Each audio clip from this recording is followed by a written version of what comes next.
So one of the really big things that happened in the Soviet Union, which sort of changes the direction of the Cold War, was Joseph Stalin dies. When he died in 1953, he is replaced by this guy Nikita Khrushchev.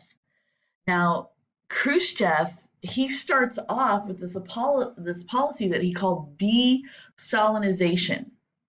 And basically he said, look, we need to pull back from these tensions of constantly possibly being in war with each other, and we're going to have peaceful coexistence. So the West, you just do your thing and we'll do our things and we won't bother each other. And so he said Stalin called everyone who didn't agree with him an enemy of the people. He said that they wanted to restore the old order, and for this purpose, several 100,000 honest people perished. Everyone lived in fear those days. Everyone expected that at any moment there would be a knock at the door in the middle of the night, and that knock would prove fatal. People not to Stalin's liking were annihilated. Honest party members, loyal, hard workers for our cause who had gone through the school of revolutionary struggle under Lenin's leadership. This was utter and complete arbitrariness. And now all is to be forgiven and forgotten. Never. So what he's saying, it's all to be forgiven and forgotten. Are we going to forget what Stalin did? Are we going to forgive it? No, we're not. But we're going to make sure that that doesn't happen again. We're not going to just start arresting people because we think they might be disloyal. Okay, spoiler alert. Totally doesn't happen like that.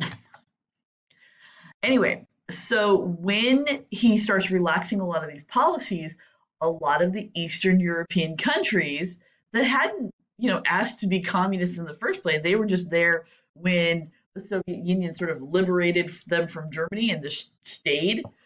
So a lot of these Eastern European countries start to rebel because they don't want to be a part of the Soviet Union and they don't want to be communists. So in Hungary, a quote, from the youngest child to the oldest man, no one wants communism. We've had enough of it forever. We shall never we never again be slaves. And that's because under the communism of Stalin, they really had, their whole purpose of these countries was one, to provide a buffer between the Soviet Union and the West, but also to provide resources to the Soviet Union.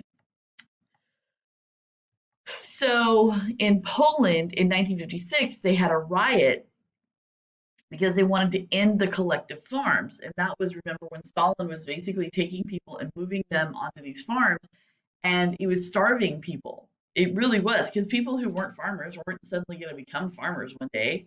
So in 1956, huge riots to put an end to it. Bread, freedom! That then sort of spills into Hungary, right? And so you have, like in the pictures you're seeing right now, there's a Hungarian flag with the communist coat of arms that's just been cut out of it. And that sort of becomes the symbol of Hungarian freedom, right? Is this flag with a hole in it. And also another picture you see where they knocked down a statue of Stalin. So they even announced they're going to have free elections and they leave the Warsaw Pact. Well, at that point, Khrushchev's like, okay, if I don't put my foot down, I'm going to totally lose control of my people. And really, the people in the United States, the people in Britain, they thought that basically the Soviet Union was going to be like, okay, fine, it's probably going to let these Eastern European countries go because it's going to get really expensive. But no, Khrushchev sent in the Red Army and crushed them. And it was horrible. Um, I saw young students who had known nothing of a life under communist and Russian control die for freedom, about which they had only heard from others or from their own hearts. I saw a girl of 14 blow up a Russian tank. Grandmothers walked up to Russian cannons. This is from, so basically when the Red Army comes in, these Hungarians are isolated and they just start killing them. So they're really the only way they were getting their messages out was on radio. They were trying to get radio signals out and they were asking, desperately calling for help. They wanted the United States, they wanted Britain, they wanted anybody to come and help them, but they didn't. And part of it's because if the United States had entered into Hungary to help them, that would have caused a direct war with the Soviet Union. And nobody wanted that because at this point, everybody has atomic weapons, right? So that sort of leads us when we talk about atomic weapons into, we call it the space race. And this began which side, the Americans or the Soviet Union, was going to create the best, most powerful weapons. And one of the places they started to look to weaponize was space. So in 1957, the Soviets launched Sputnik. It's the very first man-made satellite. They put it into orbit, and this starts the space race between the United States and the USSR. Uh, the Soviets also, they sent the first man to space, Yuri Gagarin, in 1961. They also sent the first woman to space. However, it will be the United States that gets to the moon first. Neil Armstrong in 1969 becomes the first man on the moon. Now, the thing about what this kind of did for the United States um, was when the Soviets get the satellite launched first, Sputnik, it suddenly gives them like a sort of like this moment of holy smokes, we're not the smartest people out there. And so they start, well, why aren't we the smartest people? Why don't we have like the best scientists? And they're like, well, maybe we should fund education. So during this time, this is probably when like public education in the United States saw a huge influx of funding for maths and sciences because it was like, well, we better get smarter than the Russians. Again, space race reflects each nation's attempt to prove the merits of their own way of life. So they're trying to say, look, we can get to space first. That's how much better we are than you. Also, they're totally trying to use space technology for military applications. So in this picture, the tall guy, that is Eisenhower. Eisenhower was a general during World War II, and then later on he becomes president of the United States. The guy sitting next to him is Nikita Khrushchev. Eventually, in 1959, they have the first time they sat down to talk and have dialogue with one another. And the idea was to talk about how they can thaw this Cold War. Now, it looked like things were going pretty well until 1960. In 1960, a U-2 spy plane, and a U-2 spy plane is basically, it's a plane that can go in very, very high altitudes and it can take pictures. This is not a plane that has, it doesn't have, because it has to fly for such long distances at such a high altitude, can't carry weapons. It has a camera and it takes pictures. But in 1960, so here's the United States and the Soviet Union. The United States is like, yeah, we totally want to get along. You do you, we'll do us, it'll be fine. And then the Soviets shoot down a spy plane. And the pilots are supposed to kill themselves. They have like little capsules they're supposed to take. The pilot did not. And then the United States lied about it.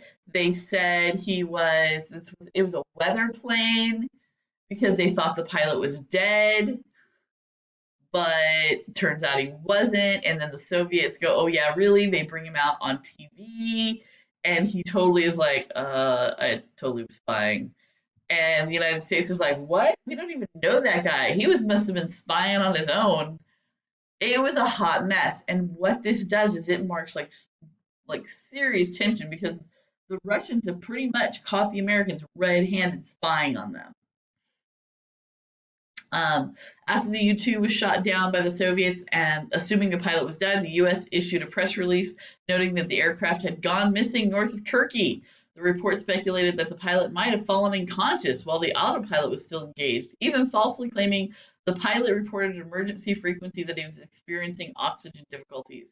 In reality, the pilot had survived and revealed to the Soviets that he was spying on the USSR. A few days later, Khrushchev announced, I must tell you a secret. When I made my first report, deliberately did not say the pilot was alive and well. And now just look at how many silly things the Americans have said. Yes, it was a bad scene.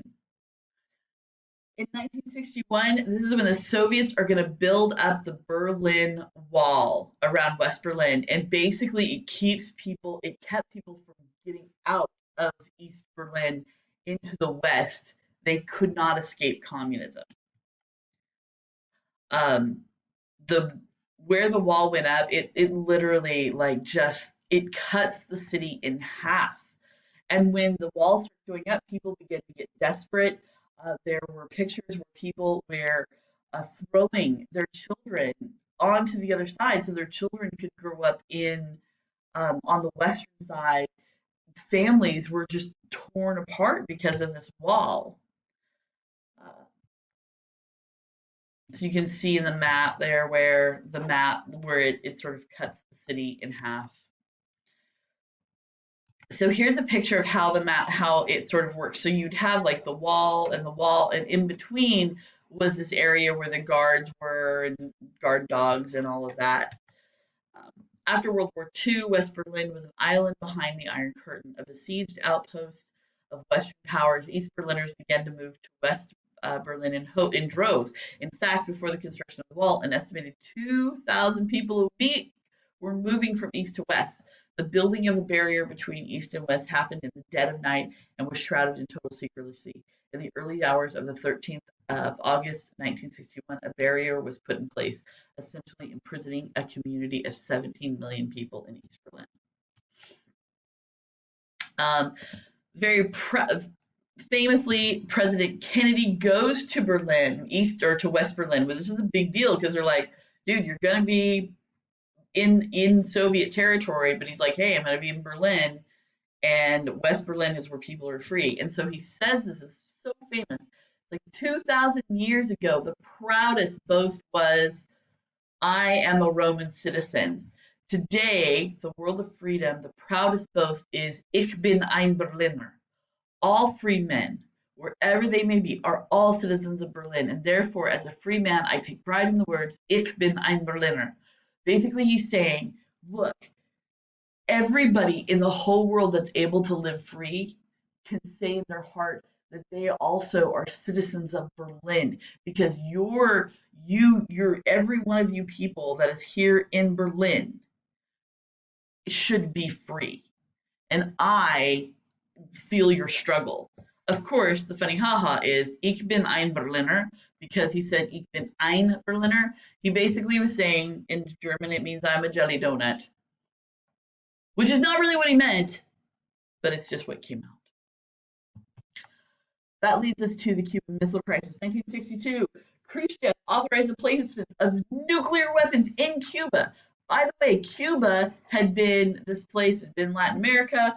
The United States had been, they had a dictator there. The United States had helped some people who were wanting to overthrow that dictator. But when they overthrew him, they said, thanks, United States. Thanks for the money. And then they said, but really, we're communists. Tricked you. And so the US was like super mad at Cuba. Also, they're like, hey, look, that's 90 minutes. And we've got a bunch of communists there. We don't like communists. They're led by Fidel Castro. And now Fidel Castro has let them put nuclear weapons in Cuba. That's 90 miles from the US. Now, one of the reasons why he did that is because Khrushchev knew the United States had put nuclear weapons in Turkey. Oops. Surprise! So, these 13 days, basically, President Kennedy was like, you better get those weapons out. And Khrushchev was like, you better get your weapons out. And at this point, they truly thought, I mean, everybody in America, everybody in the world was prepared for these two countries to go to war, because this wasn't happening in Korea or another country. These were the two superpowers going head to head. And although we say very famously it was Khrushchev that backed down first, it was actually because of Magneto and Professor X. Not true at all. Really, it was because they negotiated and the US said, we'll take our weapons out of Turkey. You have to get the weapons out of Cuba.